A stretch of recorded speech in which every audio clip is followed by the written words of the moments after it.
जम्मू में भी बताया जा रहा है, जम्मू में भी रुका है और इसके बाद सोनामर्ग में भी रुका है। तो इन सारी चीज़ों को मद्देनजर रखते हुए कॉन्टैक्ट ट्रेसिंग किस तरह से कर रहे हैं और साथ ही साथ इंतजामिया की तरफ से किस तरह की सख्त इंतजाम किए गए हैं? देखिए, इसमें मैं आपको एक बात बताना चाहता हूँ कि कोई भी जब केस ऐसा आता है, और ये डे 1 से ही हमारी सर्विलेंस पे थे, मतलब हमारे लिए, डिस्ट्रिक्ट एडमिनिस्ट्रेशन के लिए या मेडिकल की टीम के लिए या बाकी जितने भी जो इसमें फुली इन्वॉल्व हैं कोर लेवल पे, तो हमारे लिए सरप्राइजिंग बात नहीं है कि ये केसेस आ गए एकदम से, क्योंकि ये डे 1 से ही हमारी सर्विलेंस पे थे और हम एक्सपेक्ट कर रहे थे कि इतने केसेस जो है वो आ सकते हैं। तो इसके लिए हम फुली प्रिपेयर्ड पहले से ही थे।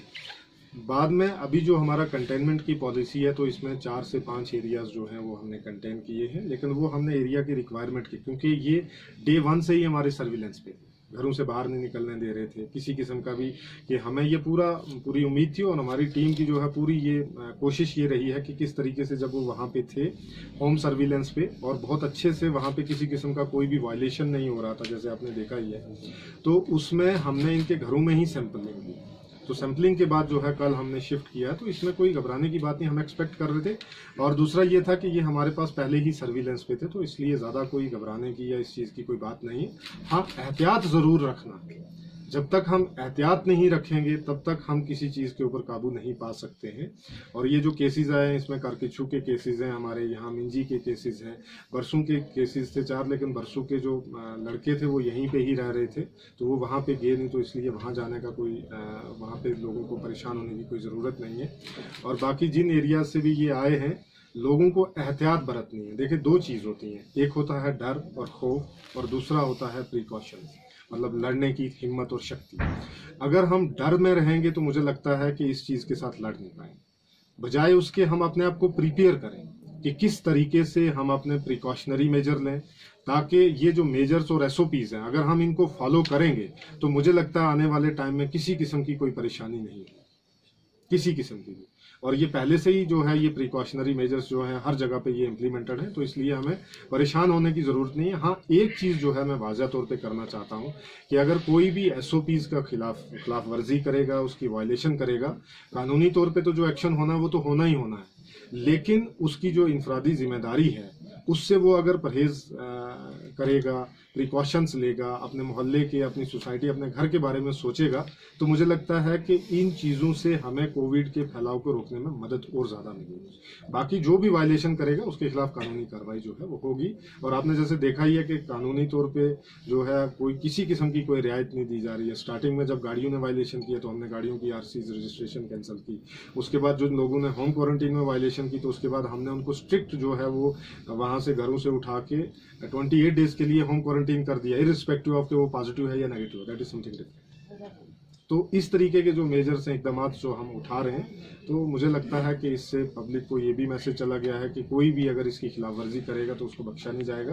दूसरा ये है, मेरी पब्लिक से अपील है कि कानूनी कार्रवाई करना एक सेकंड पार्ट है, फर्स्ट पार्ट हमें ये है कि किस तरीके से प्रिकॉशन और अपनी जिम्मेदारी को समझना है, और जिससे इस कोविड के फैलाव को रोकने में हमें मदद। सर जैसे सर कल जो पॉजिटिव केसेस है सर, उनके लिस्ट वायरल होंगे सर, उसके लिए आपने क्या एक्शन? बिल्कुल, उसके खिलाफ जो है वो एसएसपी साहब को चिट्ठी लिख दी है, एफआईआर लगा दिया है। इन्वेस्टिगेशन जो हमारे एडिशनल एसपी साहब हैं वो इसकी इन्वेस्टिगेशन कर रहे हैं। जो भी कानूनी कार्रवाई होगी उसके खिलाफ हम जो है वो एक्शन लेंगे। उसको किसी किस्म के लिए बख्शा नहीं जाएगा। मूवमेंट वही सेम रहेगा कि कुछ चेंजिंग, जैसे टैक्सी से देख रहे हैं हम उसमें मूवमेंट्स की चेंजेस में, जैसे आज हम इस चीज़ के ऊपर एक जो हमने मीटिंग भी रखी है, अपनी जो कोर कमेटी होती है उसकी मीटिंग रखी हुई है, तो डिफरेंट एरियाज में मैं विजिट भी करूंगा और उसको एरिया की सिचुएशन को देखते हुए, जो ग्राउंड रियलिटीज क्या है उसको देखते हुए जो भी प्रिकॉशंस, जो भी मेजर्स लिए जाएंगे वो आज हम लेंगे। सर जैसे कि बाजार में कुछ दिनों से देख रहे हैं सर, पुलिस वाले अगर किसी ने मास्क नहीं लगाया होगा तो उनको डंडा मार रहा है सर। इसके बजाय ऐसा नहीं होगा सर, जैसे ले वे कर रहे हैं, उनको अच्छी तरह से समझा रहे हैं और उनको फाइन लगा के मारने से अच्छा है सर? देखो, ऐसा ये मेरे नोटिस में ऐसी चीज़ नहीं आई है कि किसी को मारा गया है। हाँ, मुझे एक एक आदमी था, उसने मुझे फ़ोन किया कि ऐसा ऐसा मेरे साथ हुआ। तो मैंने बोला उनको कि मैं, जैसे आपको पता था संस्कार गया हुआ था, संस्कार के बाद ले में लैंड हुआ, तो उसके बाद कल मैं यहाँ पहुँच गया। तो अगर इस किस्म की कोई भी चीज़ जो है, हम उसको जो है प्रिकॉशनरी तौर पे जो है हम सबको समझाएंगे, सबकी अवेयरनेस जो है वो कराएंगे। और इसके साथ साथ हमारे पास ऑर्डर्स हैं कि अगर किसी किस्म की कोई भी वायलेशन ऐसा करेगा तो उसको हम जो है वो फाइन करेंगे, और अगर वो बार बार वायलेशन करता है तो उसको स्ट्रिक्टली हम जो है वो क्वारंटीन में डालेंगे। तो इसके लिए मेजर्स जो है हमने वो लिए हैं।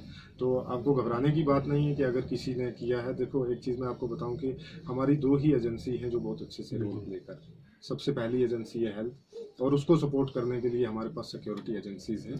तो अगर किसी से गलती हो गई होगी, हम देखेंगे, किसी ने जानबूझकर ऐसा नहीं किया होगा। अगर किसी से गलती होगी तो हम मैटर को इन्वेस्टिगेट करेंगे, तो जो भी जस्टिस या इंसाफ की बात होगी we will deliver that. Sir इसी के साथ सर आजकल जो है ये पोलैंड का सर जो Russian popular, female Russian popular का जो अभी पोलैंड से आ रहा है, उससे एस्थेमेटिक प्रॉब्लम बहुत ज़्यादा होता है सर।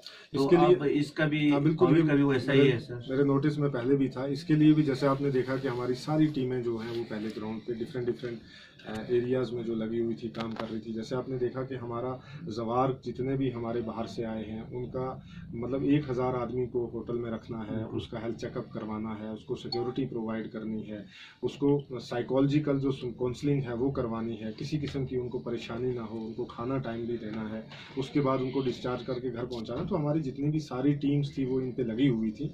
तो अभी हम हाल फिलहाल में 1-2 दिन में फ्री हो जाएंगे, तो फिर हम इनकी जितने भी हमारे प्लांट्स हैं इन सब की ट्यूनिंग करा देंगे, जिसकी वजह से जो है ये आने वाले टाइम में कोई प्रॉब्लम